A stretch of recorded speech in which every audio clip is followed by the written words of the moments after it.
Imagine a sales leader asks their team, "Are we going to hit the number this quarter?" A manager needs an answer and a seller wants to know which deal to focus on first. But too often, that answer is scattered across separate spreadsheets, old email attachments, and a hopeful guess from Friday's sales call. I'm Mirko Peters from M365 FM, and this knowledge nugget puts that into plain English. Dynamics 365. Forecasting gives your team one shared view of expected revenue, how confident people feel about it, and where the risks sit. Think of it like a whiteboard in the sales office where every open deal adds to the picture. Before we look at the tool, let's get clear on what a forecast actually means. What a sales forecast actually is. Will your team hit its number this quarter? That's the question behind almost every sales forecast. But a forecast isn't a promise carved into stone. Oh, it's a working estimate that changes as customers respond, deals move forward, and dates slip. Think of the target, often called quota, as the line your sales team aims to cross. The forecast shows the path toward that line based on what the team knows right now. That difference matters because a quota tells a seller to bring in $100,000 this quarter, but the forecast tells them whether their current open deals offer a realistic route to that number or whether the pipeline needs more opportunities. A useful sales forecast starts with open deals. An open deal is a possible sale that hasn't closed yet. Oh, a company looking at your software, a customer asking for a proposal, or a buyer waiting for final approval. In Dynamics 365 sales, we call these opportunities, and each one holds the details that feed the forecast. You need an expected amount. If a customer might buy services worth $20,000, that amount goes on the opportunity. Without it, the forecast can't show how much revenue the deal could bring in. You also need an expected close date. A deal might seem promising, but if it won't close until next quarter, it shouldn't count in this quarter's forecast. That's how dates keep the team from counting the same deal in the wrong period just because everyone wants it to close sooner. Then there's confidence. Not every open deal deserves the same weight in a revenue conversation. A first call with a potential customer feels very different from a buyer who has agreed to the price and is just waiting for paperwork. Forecasting captures that difference with confidence categories, which we'll get into shortly. So a sales forecast brings together four simple pieces: the open deal, the expected amount, the expected close date, and the team's confidence that it will close. Think of them as the building blocks. Imagine a seller named Alex with 3 deals. The first deal is a new conversation with Northwind Traders worth $10,000. Alex knows the customer has a problem, but they haven't seen a proposal yet, so that deal sits in the early part of the forecast. The second deal is with Contoso worth $30,000. Alex has met the buyer twice, shared pricing, and answered technical questions. Oh, it could close this quarter, but the customer is still shopping around. The third deal is worth $50,000 and the customer has agreed to buy. Alex is just waiting for the final signature, so that one carries much more confidence, even though it's not revenue until the sale closes. Alex can look at those 3 opportunities and see more than a total of $90,000. But the forecast shows the shape of that money. Some of it looks early, some could happen, and some looks close. That helps Alex decide whether to chase a new deal, help Contoso resolve a concern, or make sure the paperwork for the $50,000 sale doesn't stall. When sellers keep these opportunity records current, the forecast becomes a near real-time view of the sales team's current position. It won't predict the future perfectly because customers can change their minds, budgets can disappear, and approvals can take longer than anyone expected. But it gives everyone the same starting point for a useful conversation. From spreadsheets to a shared forecast board, let me paint you a picture of the old way. Every salesperson keeps their own spreadsheet. One updates theirs on Monday, another changes a number after a phone call on Thursday. Then the manager rounds them up, copies everything into one master file, and tries to explain the total in a meeting. By the time that total reaches leadership, somebody who'd missed deal has already slipped, another seller added a new opportunity, and one of those spreadsheets might not even be the latest version. That would miss the real problem with forecasting through attachments. Itaotem's not just that the numbers live in different places. People also use different definitions. One seller counts a deal the moment they have the first meeting. Another waits until they send a quote. Meanwhile, a manager might know the customer paused their buying process, but the spreadsheet still shows the full amount. Nobody sets out to create confusion. But when the whole process depends on separate files and manual updates, the forecast gets stale fast. You also lose visibility into who owns each number, what UTM that's actually behind it, and whether the total changed because a deal moved forward or because somebody accidentally overwrote a cell. Dynamics 365 sales changes where the forecast starts. Instead of asking people to build a separate report from scratch, it uses the opportunity records the sales team already updates during their daily work. The amount, owner, close date, and all those deal details live in one connected platform. So the forecast does know it requires someone to gather 10 files before a meeting. It can pull together the sales data the team has already recorded. That means everyone starts the conversation with the same information. Sure, people still need to keep their opportunities current, but the system eliminates the copy and paste step that usually sits between a seller and their manager. The main view is called a forecast grid. Think of it as a shared scorecard IO, not another spreadsheet buried in someone APOTM's personal folder. The rows can show individual sellers, teams, products, or sales territories depending on how the business wants to look at its pipeline. Across those rows, columns display things like quota and forecast amounts for the period. A seller can see their own row and compare their current picture against their target. A sales manager sees the team total, then scans down the page to find where a gap starts. If one territory looks weak while another is strong, that difference shows up in the same view instead of hiding in two separate reports. The total matters, but the details matter just as much. Say a manager sees the team expects $200,000 this month. That number alone does no to tell you much. Is it built on a few big deals? Is one seller carrying most of the weight? Did a major opportunity slide to a later date? With a forecast grid, the manager can drill into that total and open the actual opportunities behind it. Now the conversation changes completely. Instead of asking, oh, why does your number look low? A manager can say, oh, this customer deal moved out of the month. What changed and what can we do next? Is a much better sales conversation because it starts with a real customer situation, not a mystery hidden in a spreadsheet cell. Regular forecast reviews keep that shared view useful. The team checks what changed since the last review, looks at the deals that need attention, and updates the records while the details are still fresh. The forecast becomes part of how the team plans its work, not a report everyone rushes to prepare when leadership asks for an answer. One shared board does not remove uncertainty, but it does remove the argument over which attachment has the right number. Next, we need to look at the labels that decide where each opportunity appears on that board. Forecast categories, the confidence ladder. The forecast grid needs more than amounts and dates. It also needs a simple answer to one question: how likely is this deal right now? Dynamics 365 Sales uses forecast categories for that job. A category is a label on an opportunity that tells the system which forecast column should include its amount. It also tells the team how much confidence to place in that amount during a review. This is now about pretending every customer decision fits neatly into a box. It gives sellers a common language, so "oh, looking good, oh" means more than a vague feeling after a call. When one seller marks a deal as committed, everyone should understand exactly what that label means.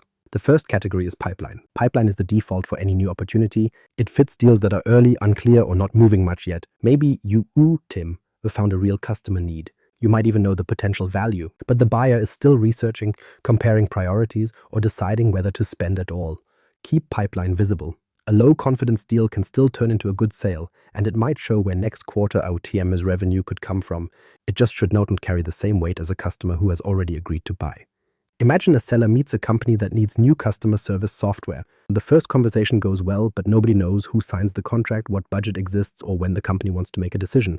That opportunity belongs in pipeline. The seller needs to learn more before calling it anything stronger. Next comes best case. A best case opportunity has moved beyond the first conversation. The customer is actively looking at the solution. Maybe they asked for pricing, joined a product demo, brought in more people from their team, or discussed what the setup might look like. There is real progress. Still, progress is no ultimate commitment. The buyer might choose another supplier, postpone the project, or decide the price does now fit their budget. Best case means the deal could close in the forecast period, but the team should now attempt to plan as if the money is already in the bank. This category stops two bad habits. One is treating every active deal as a sure thing. The other is ignoring good deals just because they are not yet ready for a firm call. Best case holds that middle ground. It makes the upside clear without hiding the risk. Then you have committed. Committed means the customer has given a verbal or contractual commitment. The deal has reached a high confidence point. Maybe the buyer agreed to the price and sent the contract through their approval process. Maybe the paperwork just needs a final signature. That sounds close because it is close. But a committed opportunity has not been closed yet. Paperwork can stall. A senior leader can pause spending. Legal teams can request changes. That items why sellers need to use this category carefully, not move a deal there just because the end of the quarter feels uncomfortable.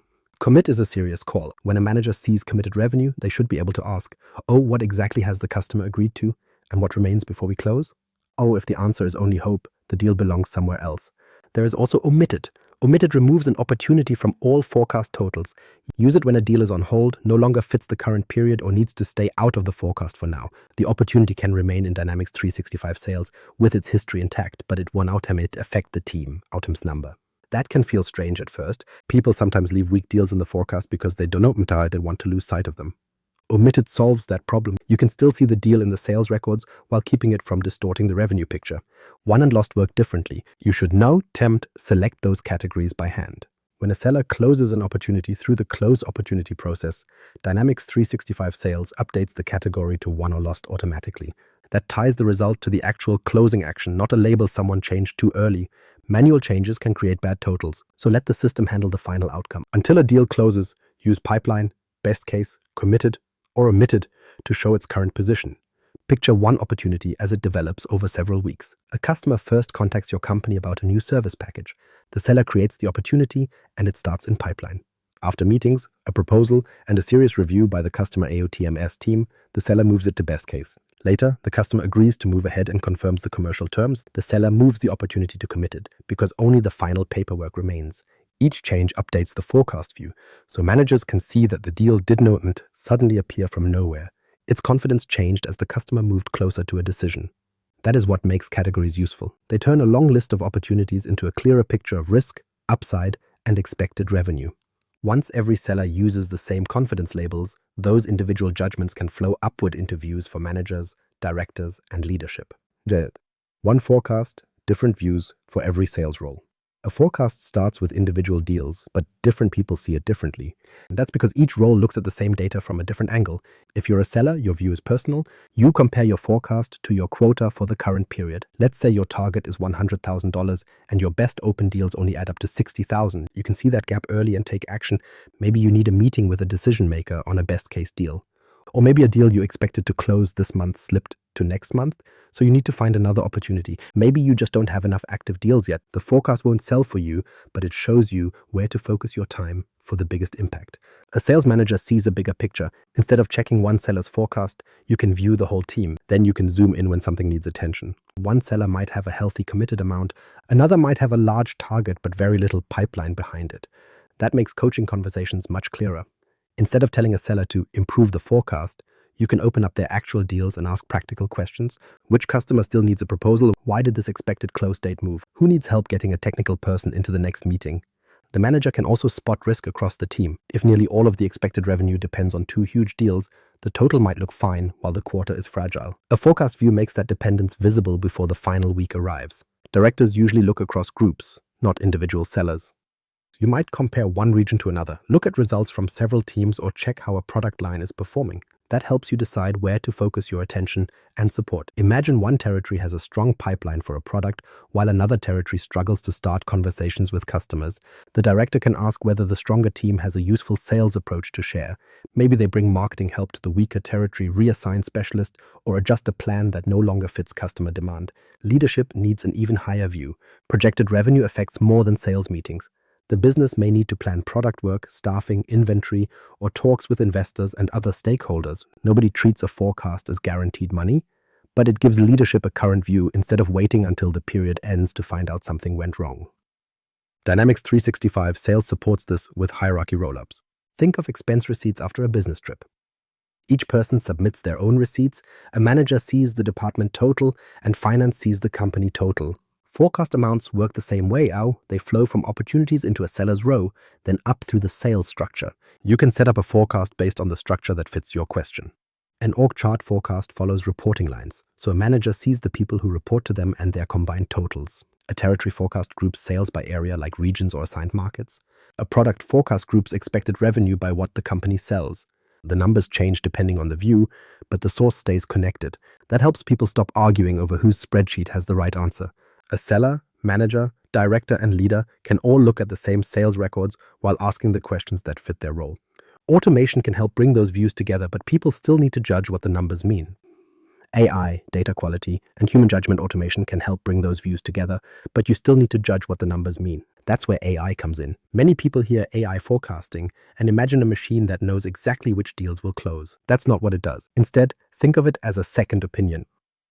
It looks at all the sales information stored in Dynamics 365 Sales and spots patterns you might miss when you're looking at dozens or hundreds of opportunities. For example, an opportunity score can look at recent customer contact, meetings, emails, movement between stages, the deal amount, and where the lead came from. It compares current opportunities to past sales patterns. A deal that hasn't moved in months might need attention. So might a large opportunity where the seller hasn't spoken to the customer recently. On the other hand, a smaller deal with steady meetings, clear next steps, and a consistent expected close date might look healthier than its amount suggests.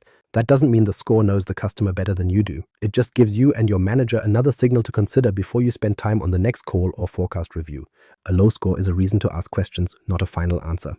Copilot and other sales tools can also reduce some of the admin work around forecasting. You can use them to catch up on customer history, prepare for a meeting, summarize a conversation, or draft a follow-up message. Less time hunting for notes means more time keeping your opportunity details current. But that only helps if the information in Dynamics 365 Sales stays honest. Bad data leads to bad forecasts. A tool can look very smart while working from an old close date, an amount nobody updated after a pricing change, or an opportunity that should have closed months ago. Imagine a seller leaves a $60,000 opportunity marked as committed. The customer actually paused the project until next year, but nobody updates the close date or forecast category. AI can analyze the record and the forecast can roll it up perfectly, but the result still points the business in the wrong direction. The system can only work with what you put into it. That's why basic habits matter more than fancy tools. Sellers need to record the current amount, the expected close date, the deal owner, and the latest forecast category. When a customer changes direction, the opportunity needs to change with them. Some information won't appear neatly in a field. You might know the customer lost budget after a reorganization. You might hear that a competitor lowered their price. A decision maker might leave the company, or a buying committee might postpone a decision while handling another project. Those details can change a deal overnight. No score can replace the person who spoke with the customer. A forecast works best when the system brings the data together and the seller adds the human context that the data can't see. Managers play an active part too. During a forecast review, you can ask what changed since the last conversation and whether the category still fits. If an opportunity sits in committed, ask what the customer agreed to and what's left before the sale closes. Sometimes a manager can adjust a forecast value to account for something not yet captured in the system, like a verbal customer commitment or a paused deal that might come back. That adjustment should support a clear conversation, not hide a weak pipeline. The goal isn't to make every forecast look better. It's to remove false certainty early so the team can respond. Maybe the seller needs help with an approval. Maybe the account needs another meeting. Maybe the deal should move out of the period so everyone stops planning around money that won't arrive. There's also a line businesses need to respect. Microsoft describes forecasting as a tool for sales managers and supervisors to support team performance. It shouldn't decide someone's pay, rewards, seniority, or other employment rights. Companies also need to follow the laws that apply to employee information and customer communications, including notice and consent where required. Use AI and forecasting to support planning and coaching. Don't let a score, a category, or a dashboard become a verdict about a person. The data describes sales work. It never tells the full story of the person doing it. Was a simple forecasting rhythm that holds up. Forecasting needs a routine. Each week, check your open opportunities and update the amount, close date, owner, and forecast category whenever the customer situation changes. Small updates during the week beat a rushed cleanup before a leadership meeting. Then review the forecast before anyone higher up needs an answer. Ask which deals moved forward, which ones slipped. Does the team still have enough value to reach quota? Those questions turn the forecast into a working tool. Treat committed with care. If a deal doesn't have a real customer commitment, don't use the label to make the number look stronger. Put your sales time where it can change the outcome or protect a near-close deal or create the next opportunity. Conclusion: Dynamics 365. Forecasting takes your daily sales work and turns it into a shared view of expected revenue. But that view is only useful if your opportunity updates are honest. Keep them accurate, and the forecast becomes the one number everyone trusts. I'm Mirko Peters. Subscribe on your favorite podcast platform and share this knowledge nugget with someone still chasing forecast numbers through spreadsheets and late-night emails.